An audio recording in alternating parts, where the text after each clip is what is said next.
नमस्कार श्रोता साथियों, यू आर टीवी पर आप सभी का बहुत बहुत स्वागत है। साथियों, आज से हम एक नया एपिसोड प्रारंभ कर रहे हैं, अनमोल प्रेरक कहानियाँ, जिसमें आप प्रेरक कहानियों का आनंद ले सकते हैं। तो चलिए साथियों, शुरू करते हैं आज की अनमोल प्रेरक कहानी। उम्मीद है आप सभी को बहुत पसंद आएगी। कहानियाँ पसंद आए तो प्लीज़ चैनल को लाइक, शेयर और सब्सक्राइब ज़रूर करिए। बहुत बहुत धन्यवाद साथियों। तो शुरू करते हैं आज की प्रेरक कहानी। एक व्यक्ति को किसी बड़े पद पर नौकरी मिल गई।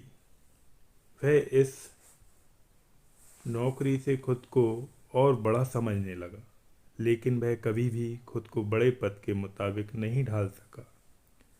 एक दिन वह अपने ऑफिस में बैठा था, तभी बाहर से उसके दरवाजे को खटखटाने की आवाज़ आई।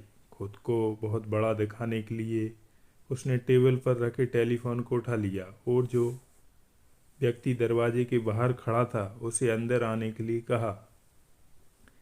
वह अंदर आकर इंतजार करने लगा। इस बीच कुर्सी पर बैठा अधिकारी फोन पर चिल्ला चिल्ला कर बात कर रहा था। बीच बीच में वह फ़ोन पर कहता कि मुझे वह काम जल्दी करके देना। टेलीफोन पर अपनी बातों को बहुत बड़ा चढ़ाकर बता रहा था। ऐसे ही कुछ मिनट तक बात करने के बाद उस आदमी ने फ़ोन रखा और सामने वाले व्यक्ति से उसके ऑफिस आने की वजह पूछी। उस आदमी ने अधिकारी को जवाब देते हुए कहा, सर, मुझे बताया गया था कि 3 दिनों से आपके इस ऑफिस का टेलीफोन ख़राब है और मैं इस टेलीफोन को ठीक करने आया हूँ। हमें कभी भी दिखावा नहीं करना चाहिए। हम दिखावा करके क्या साबित करना चाहते हैं, इससे हम कभी भी कुछ हासिल नहीं कर सकते। हमें किसी के सामने झूठ बोलने की क्या ज़रूरत। दिखावा करके हम खुद की नज़रों में कभी भी ऊपर नहीं उठ सकते। दिखावा करने से बचिए, क्योंकि इससे लोग पीछे आपकी ही बुराई करेंगे। मुखौटा मत लगाइए।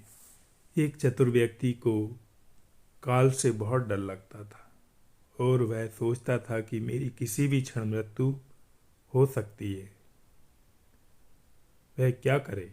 एक दिन उसे चतुराई सूझी और काल को ही अपना मित्र बना लिया। उसने अपने मित्र काल से कहा, मित्र, तुम किसी को भी नहीं छोड़ते हो, किसी दिन मुझे भी गाल में धर लोगे। काल ने कहा, ये मृत्युलोक है, जो आया है उसे मरना ही है।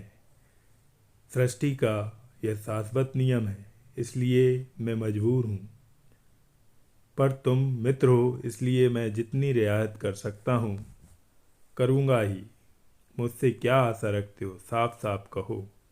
व्यक्ति ने कहा, मित्र, मैं इतना ही चाहता हूँ कि आप मुझे अपने लोक ले जाने के लिए आने से पहले, कुछ दिन पहले, एक पत्र अवश्य लिख देना, ताकि मैं अपने बाल बच्चों को कारोबार की सभी बातें अच्छी तरह से समझा दूं और स्वयं भी भगवान भजन में लग जाऊं। काल ने प्रेम से कहा, यह कौन सी बड़ी बात है। मैं एक नहीं, आपको 4 पत्र भेज दूंगा। चिंता मत करो, चारों पत्रों के बीच समय भी अच्छा खासा दूंगा, ताकि तुम सचेत होकर काम निपटा लो। वह व्यक्ति बड़ा ही प्रसन्न हुआ। सोचने लगा कि आज से मेरे मन से काल का भय भी निकल गया। मैं जाने से पूर्व अपने सभी कार्य पूर्ण करके जाऊंगा, तो देवता भी मेरा स्वागत करेंगे। दिन बीतते गए, आखिर मृत्यु की घड़ी आ पहुंची। काल अपने दूतों सहित उसके समीप आकर बोला, मित्र, अब समय पूरा हुआ, मेरे साथ चलिए। मैं सत्यता और दृढ़तापूर्वक अपने स्वामी की आज्ञा का पालन करते हुए एक क्षण भी तुम्हें और यहाँ नहीं छोड़ूंगा। उस व्यक्ति के माथे पर बल पड़ गए, भ्रिकुटी तन गई और कहने लगा, धिक्कार है तुम्हारे जैसे मित्र पर। मेरे साथ विश्वासघात करते हुए तुम्हें लज्जा नहीं आई। तुमने मुझे वचन दिया था कि आने से पहले पत्र लिखूंगा, परंतु तुम तो बिना किसी सूचना के अचानक दूतों सहित मेरे ऊपर चढ़ आए। मित्रता तो दूर रही, तुमने अपने वचनों को भी नहीं निभाया। काल हंसा और बोला, मित्र इतना झूठ तो ना बोलो। मैंने आपको एक नहीं 4 पत्र भेजे, आपने एक भी उत्तर नहीं दिया। उस व्यक्ति ने चौंक कर पूछा, कौन से पत्र, कोई प्रमाण है? मुझे पत्र प्राप्त होने की कोई डाक रसीद आपके पास है तो दिखाओ। काल ने कहा, मित्र घबराओ नहीं, मेरे 4 पत्र इस समय आपके पास मौजूद हैं। मेरा पहला पत्र आपके सिर पर चढ़कर बोला, आपने काले सुंदर बाल उन्हें सफ़ेद कर दिया, और यह भी कहा कि सावधान हो जाओ, जो करना है वह कर डालो। बनावटी रंग लगाकर आपने अपने बालों को फिर से काला कर लिया और पुनः जवान बनने के सपनों में खो गए। आज तक मेरे श्वेत अक्षर आपके सिर पर लिखे हुए हैं। कुछ दिन बाद मैंने दूसरा पत्र आपके नेत्रों के प्रति भेजा। नेत्रों की ज्योति मंद होने लगी, फिर भी आंखों पर मोटे शीशे चढ़ाकर आप जगत को देखने का प्रयत्न करने लगे। 2 मिनट भी संसार की ओर से आंखें बंद करके ज्योति स्वप्न प्रभु का ध्यान मन में नहीं किया। इतने पर भी सावधान नहीं हुए तो मुझे अपनी दीन दशा पर बहुत तरस आया और मित्रता के नाते मैंने तीसरा पत्र भी भेजा।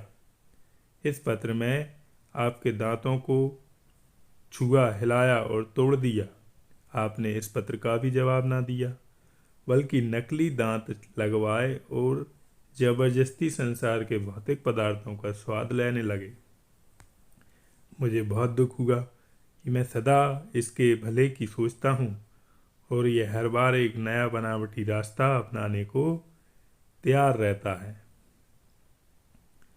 अपने अंतिम पत्र के रूप में मैंने रोग, क्लेश तथा पीड़ाओं को भेजा, परंतु अपने अहंकार व सब अनसुना कर दिया।